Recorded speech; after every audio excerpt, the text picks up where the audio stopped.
Well, we're getting back to studying Islam. This is the final recording, and we'll be dealing with the radical side of Islam. And let me share the screen with you, and we'll get started here. Oops, wrong one.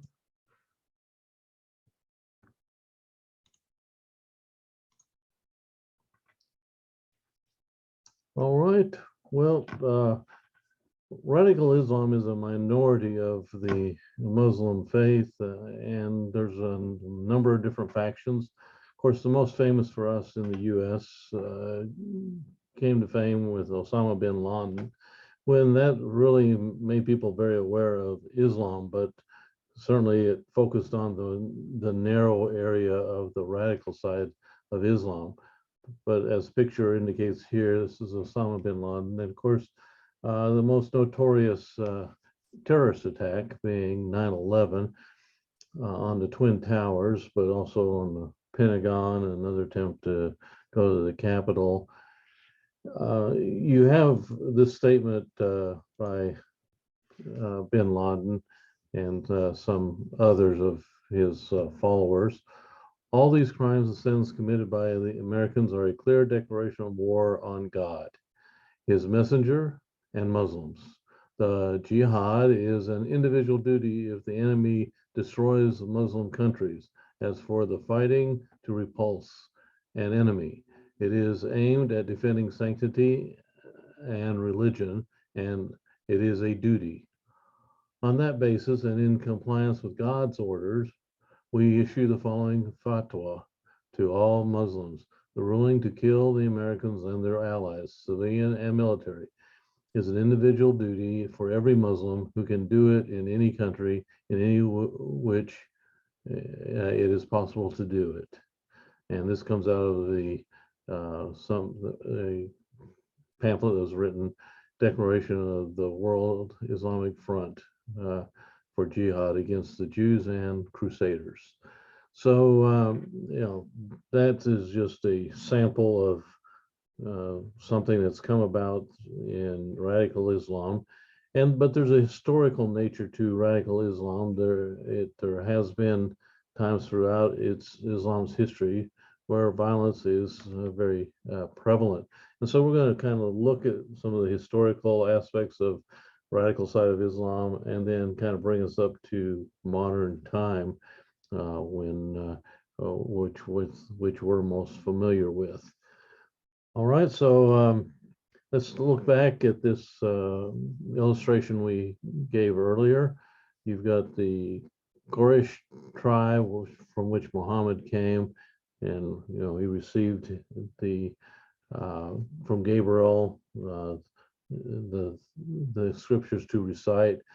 And then you have the rightly guided caliphs, the Umayyad clan, and they were the ones that took over after Muhammad, but then eventually Ali, in the line of the son-in-law of Muhammad. For the other side was one of the rightly guided caliphs. But this gave the split between what will be known as the majority group, Sunni, that's what the word itself means, and Shia, the minority group. And we noted the difference between Sunni, the imams are more like ministers. They're not inspired, and they're not a final answer to how to interpret the Quran. Where on the Shia side, that's not the case. They're authoritative. Whatever they say the Quran means is what it's going to mean. But from these two groups, you have various radical groups that emerge. You can see on the Sunni side, you got the Wahhabi, the Muslim Brotherhood, Al Qaeda, Taliban, ISIS, which is the main group today that we're dealing with. And the Shia side, you got the Karaites, but you also have they historically they existed, but also neo-Karaites today who carry on, the radical side of Islam. This group originally supported Ali, but thought he compromised with the Umayyads by allowing some of those from the Umayyad side clan to be part of the government. and so he was assassinated by the Karaites. And so that's the overall picture. And now we'll move into um, the primary views between moderate Islam and the radical side of Islam. And so we just need to realize that most of Islam would fall into the moderate side, in which they would not agree with the violence that's going on using the name of Islam. And how much they believe that really depends, but there is a lot of people that fall in that category. So on the moderate side, they would take the Surah, chapter 2, 256. Let there be no compulsion in religion. Truth stands out, clear from error. Whoever rejects evil and believes in God hath grasped the most trustworthy handhold that never breaks, and God heareth and knoweth all things. So they would say there is no compulsion in people being forced to adhere to Islam. However, the radical fundamentalists or neo-Karaites fight those who do not believe in Allah, nor the last day, nor hold that forbidden which has been forbidden by Allah and his messenger, nor acknowledge the religion of truth, even if they are of the people of the book, until they pay the jizya with willing submission and feel themselves subdued. And so that's in Surah 9:29. Now notice here it sounds stronger, and so you're not allowed to deviate from what is said in Islam. They don't acknowledge the religion of truth. Even he says if they're people of the book, were Christians. Remember from previous discussions, were Jews and Christians primarily, and they were given special place and dispensation to be in the Islamic community to a degree, but they had to pay the jizya, which is a tax of sorts that gives them the privilege to be in the community. But if they don't submit themselves to Islam to the point of paying the taxes or even more, they can be subdued physically. Among the moderate side, you have people, especially among the Western upper class, like Azad here, who was one of the early leaders of the moderate side, and he was a spokesman for it. And then another one is Umid Safi, professor at Duke University. Again, he opposes Wahhabism, Taliban, radical Islam in any form. And you have also the Sisters of Islam, a Malaysian group who began their work in the 1980s, working for equality of women as true to Muhammad. And they would say the radical side it twisted the original intent of Muhammad. And so they oppose the radical side and how women are subdued and not second-class citizens in the way they're treated, not allowed to be educated, and so forth. That is practiced by some of the radical side. You also have Ahmadiyya Islam. Ahmadiyya Islam is a moderate form of Islam founded by Mirza Ghulam Ahmad, and into the end of the 19th century and into the 20th. He actually claimed he was the Mahdi. Remember, the Mahdi is this messianic figure of a imam as a child who disappeared, one day reappear, and the whole world would be subdued under Islam as the only religion. But he claimed he was the Mahdi, and as well, he even incorporated in that he was the second coming of Jesus Christ as well. So he's not only fulfilling the Islamic view, but also the Christian view, and and looking towards he's going to bring in this future hope. A few years before his death, he even claimed to be the Hindus' Krishna, and so it almost looks like he's just trying to be the savior for everybody. And so Maya Islam is at the forefront of proselyting for Islam at many levels today. And so you may run into somebody that comes from this, and they will not be radical in their pursuit of Islam. They believe you just do it by teaching people. So he did attract a sizable following in his day. They had an initiation ceremony into his movement by taking a vow of unyielding adherence to Islam, as well as obedience to himself. And that had precedence over all other human relationships in this particular type of Islam. His disciples were to be strict in their observance of Islam, to relate to each other with love, and to avoid violence at all costs. So you can see how this is so contrary to radical Islam. The Quran, as Ahmed interprets it, never permits physical violence or military jihad, no matter how dire the circumstance. So that is quite different than the violence that's depicted or adhered to by some of the radical sides of Islam. So this gets us to the word that we've heard a lot of over the years, particularly since 9/11, is jihad. Now, the word jihad it only just means struggle. It doesn't indicate what kind of struggle. You have to look at the context, the way it's used, to decide if it's referring to something violent or something not violent. There is what's called the greater jihad. This is a war against one's evil inclinations. And so this is the way moderate Islam understands the term jihad.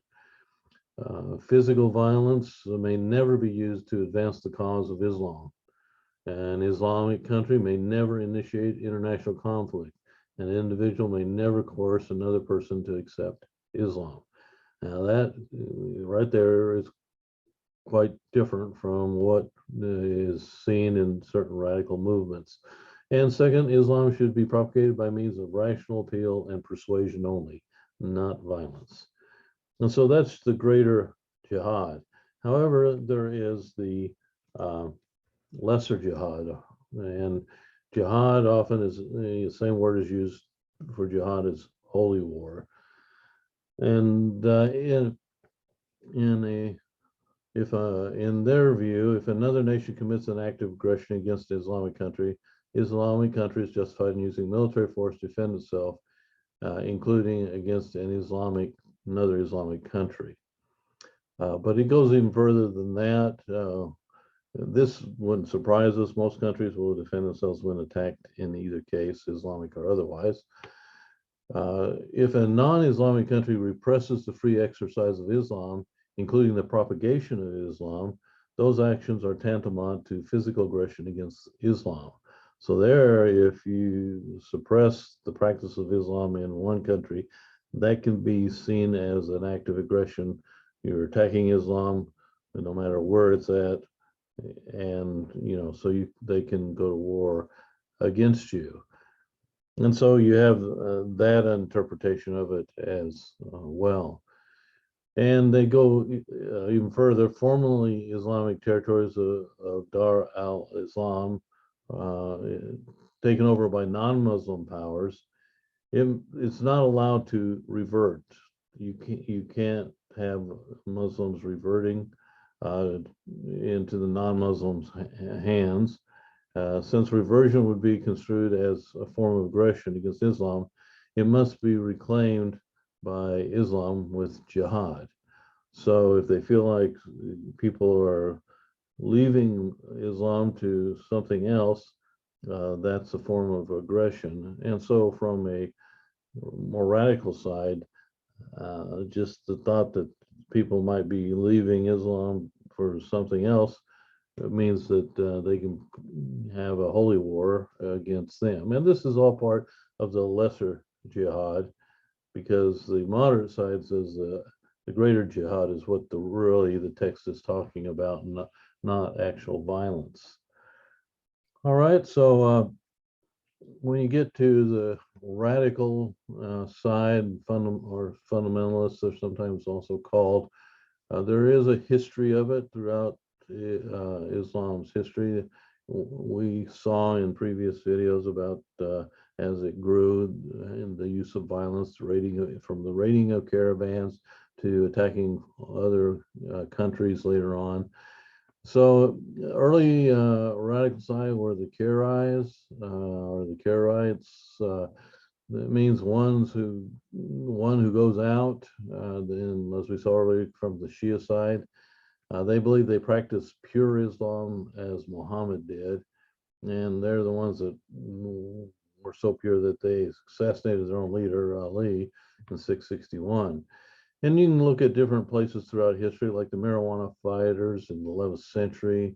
They got their name because they were smoking and eating hashish, and so thus they get the marijuana fighters name. They used the assassinations and suicide missions to further their radical side of Islam. And then you have Ibn Taymiyyah. He proclaimed there's no tolerance in religious divergence for Muslims or infidels, and so he was along with the same line, saying our understanding of Islam, this very radical, violent side, is the only way you can really should understand Islam, and should not be any divergence at all. And if it is, it's met with, if persuasion won't work, violence is necessary and will be used. All right.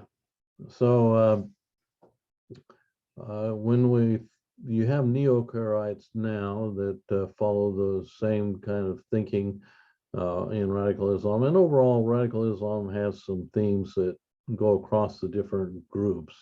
And Quran notes three major tenets of the neo-Karaites, which I think what you will find is this crosses the board into most of these groups.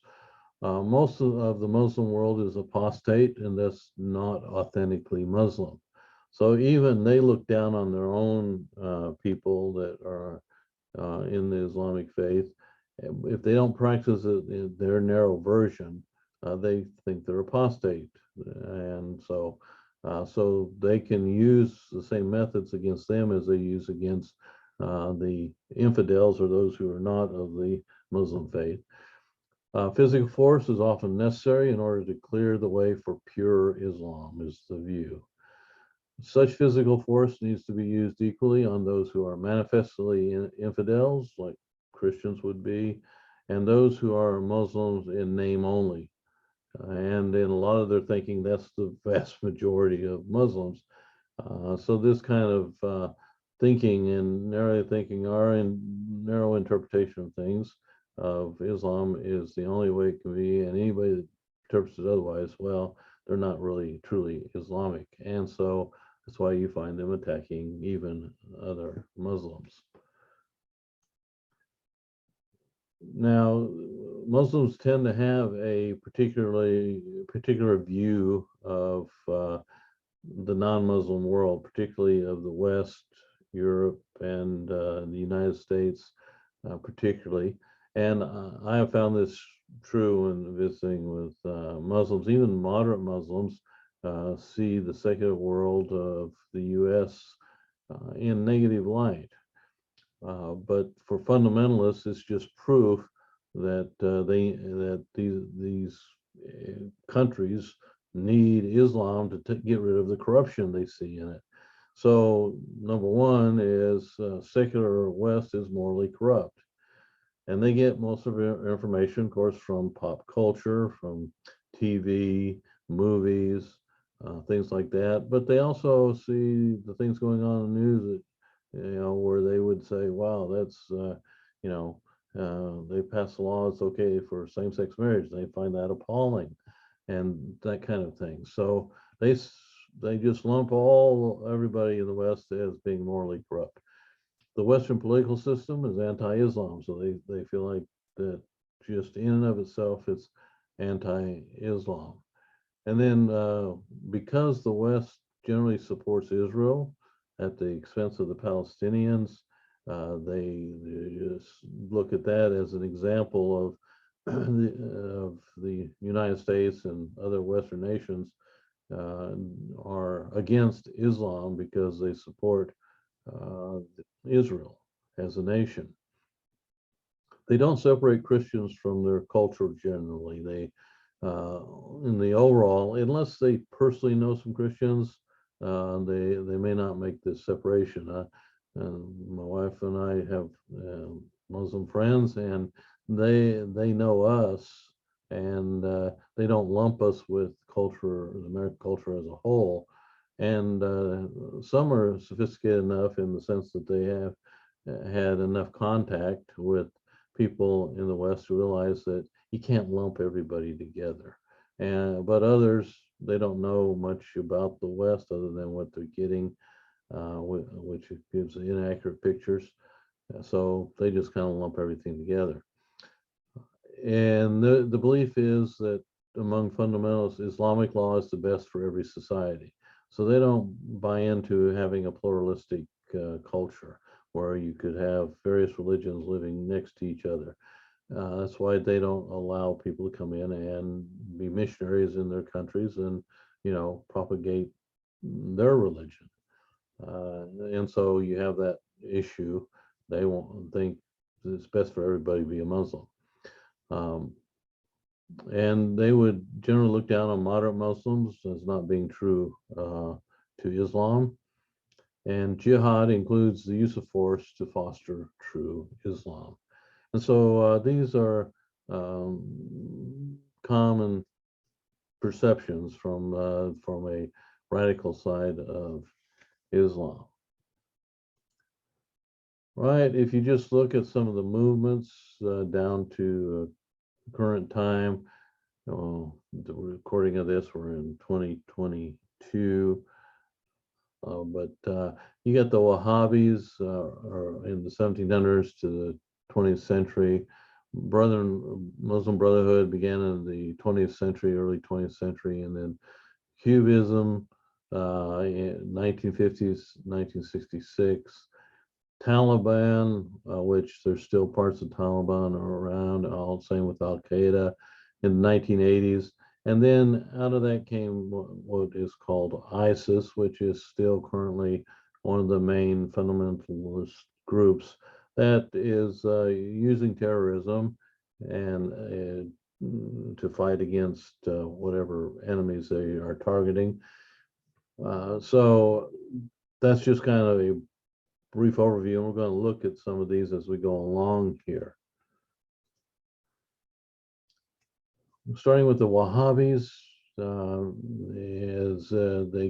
you had the early ones that killed Ali back in 661, but the later ones, they were very strict in observing puritanical positions from they got from interpretation of the Quran, and they became a force behind the Saudi dynasty, whose adherents strictly observe Muslim rituals with a literal bent. And so this came, even to this day, this kind of thinking and this movement exists in Saudi Arabia.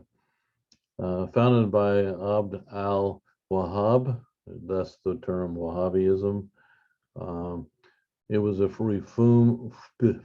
reform movement in Sunni Islam. It totally opposed Shia practice of venerating prominent Muslims. Remember, in Shia, the imams are considered inspired, and they have the final interpretation of the Quran, but the Wahhabism would say no, that's not true. They also oppose Sufism as pantheistic, that is, that one we studied earlier about mystical type of Islam where they try to connect with God in a mystical way. Um, they were part of the ones that overthrew Turkish control, and they established an Islamic State that would later become known as Saudi Arabia in the 1920s. And so you can see some of the history of the Middle East coming out here as you get into the 20th century, when these areas become nation states on their own, and they're not controlled by other powers and countries. All right, their practices: no consuming of alcohol, no veneration of saints at their tombs, which you do see like in Shia Islam, no playing of secular music, no immoral literature and pictures. Of course, they would dictate, what's moral and immoral. No formal presence of other religions. So again, you have this idea that they can't allow freedom of religion from their perspective, and they enforced by religious police. You see some of this going on currently in Iran, and if you're watching the news last few days, there was a woman who was arrested because she had her hijab, didn't have it right, and the morality police, as they called them, arrested her, and she died in their custody. And a big riots have started all over Iran, and her picture's being held up, and women are rebelling and saying, "Hey, this is wrong," and they're even burning their hijabs. And so even today, you see these practices being enforced in certain countries where the more radical side of Islam dominates, and Iran is in that category. Now you get to the Muslim Brotherhood, which was founded by Sheikh Hassan al-Banna in Egypt. And his goal was, through the Muslim Brotherhood, to reestablish Islamic law. And so he was in Egypt area, and Egypt was much more on the moderate side in their practice of Islam. And but he was helped assassinate the Egyptian prime minister in 1948, and they were, of course, the military of Egypt went after him, but they continued to be an active force within Egypt. And later, a Muslim Brotherhood leader was elected the president of Egypt in 2011. And so you do still have radical tendencies in parts of Egypt, and there's still some persecution of people of different faiths, particularly Christians, in parts of Egypt, but other parts they're left alone. Cubism. In 1929, Said Qutb is the founder of this movement, and he was a strong supporter of lesser jihad. He was a philosopher and spiritual leader, and he was highly read by modern day, the 21st century leaders, and those who were radical leaders in 20th, 21st century often read his books. He even visited the U.S., and he was impressed with the knowledge in the U.S. and technology, but he looked at the ethics, or there's that moral corruption that they view, and that did not impress him. And that was part of his reasoning of saying that, look what's happened to the West, and it would be of value to them if they could adhere to Islam. He offered authored 7 books in the process. One of his most influential was Signs Along the Road. But he was on the radical side, and eventually he was executed by the Egyptian government in 1965 after a failed attempt to kill the Egyptian president. And so we just have to realize that these are type of things that are going on within the Islamic countries, and but the viewpoint boils over and runs over into how they view Western countries and why they're willing to use terrorism as a weapon against the West.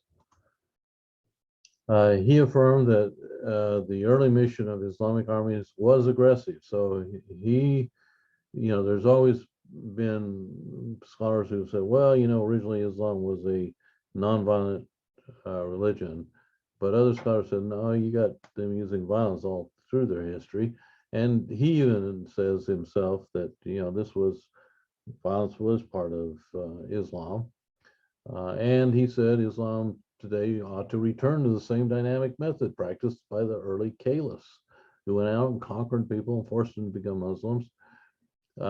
He said it would no doubt take force, not just to subdue non-Islamic governments, but perhaps even more so the pseudo-Islamic ones that are actually still jihadiyya, or if they don't adhere to his form of Islam, they're ignorant.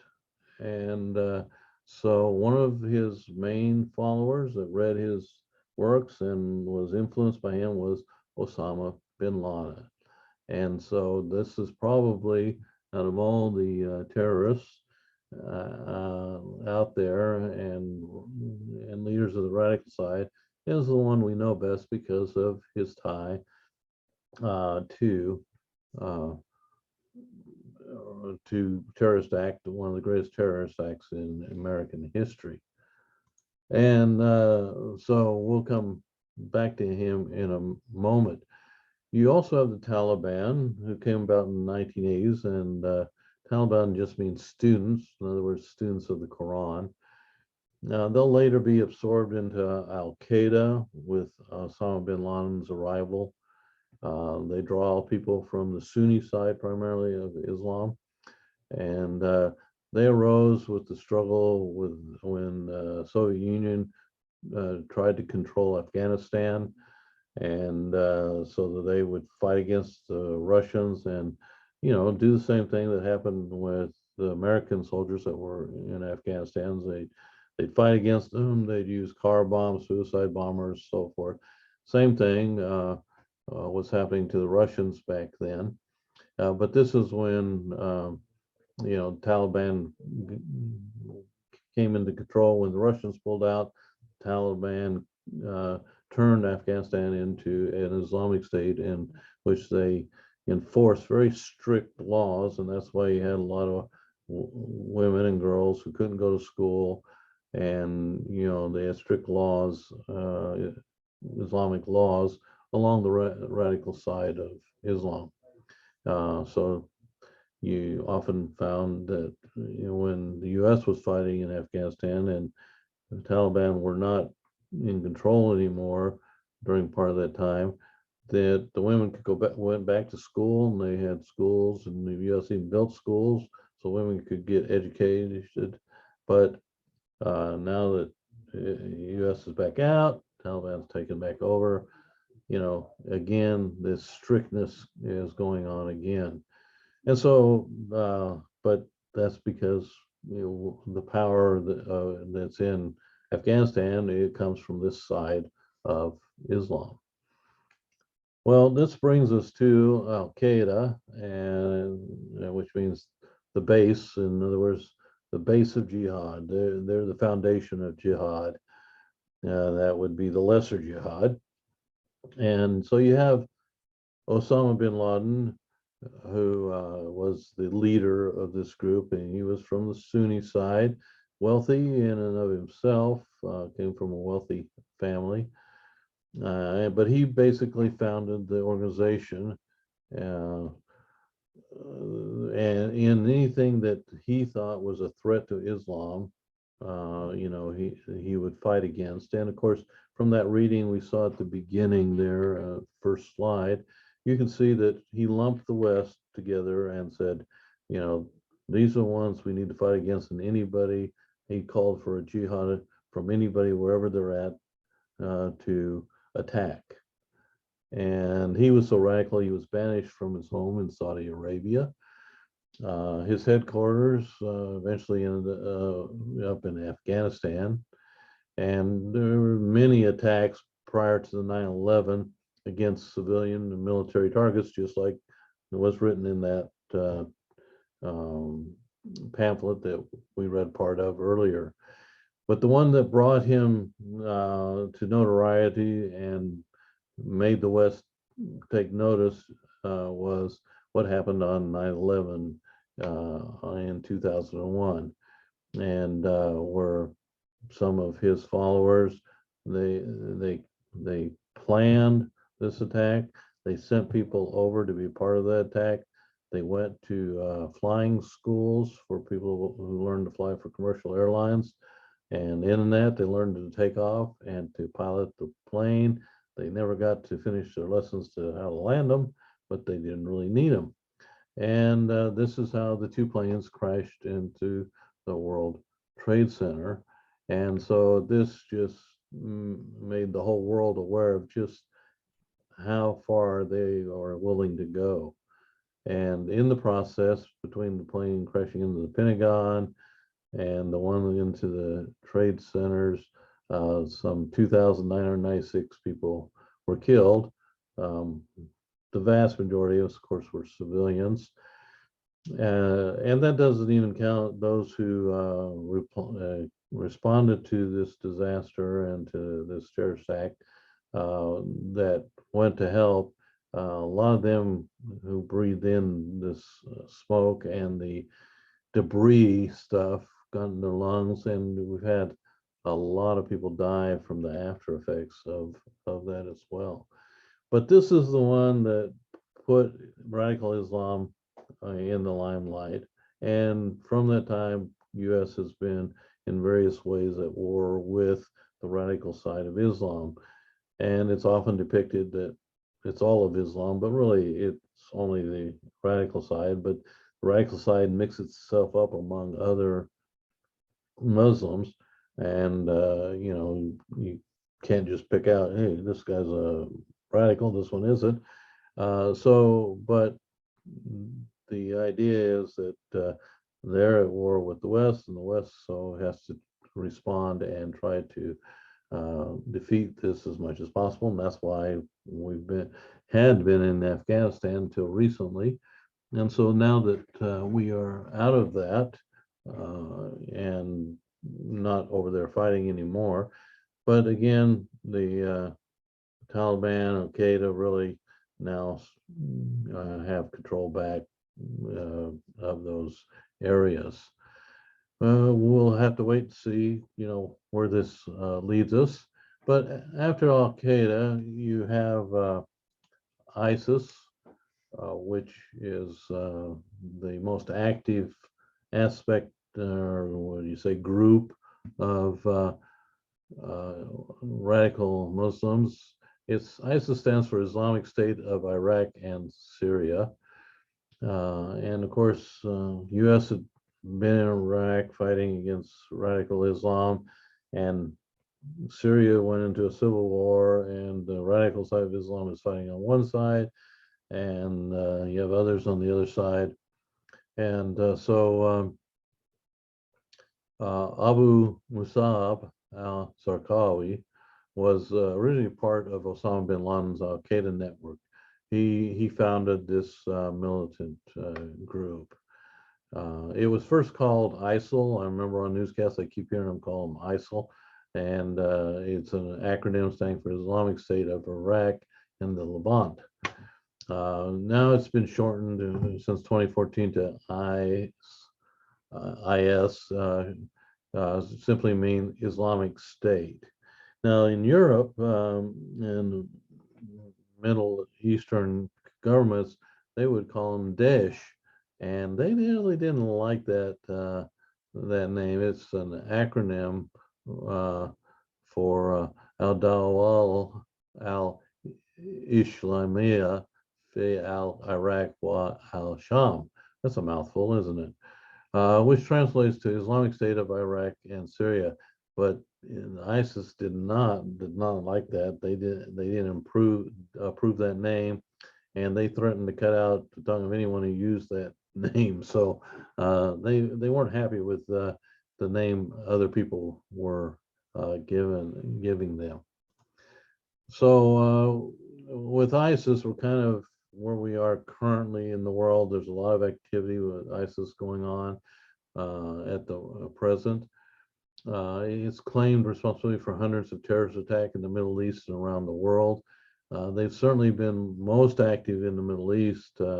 We've seen fewer terrorist attacks, at least on American soil, than we have at other times. But it doesn't mean that they don't want to do it, just that the U.S. has been fighting against it for a while, and it has had an impact on their abilities to do things.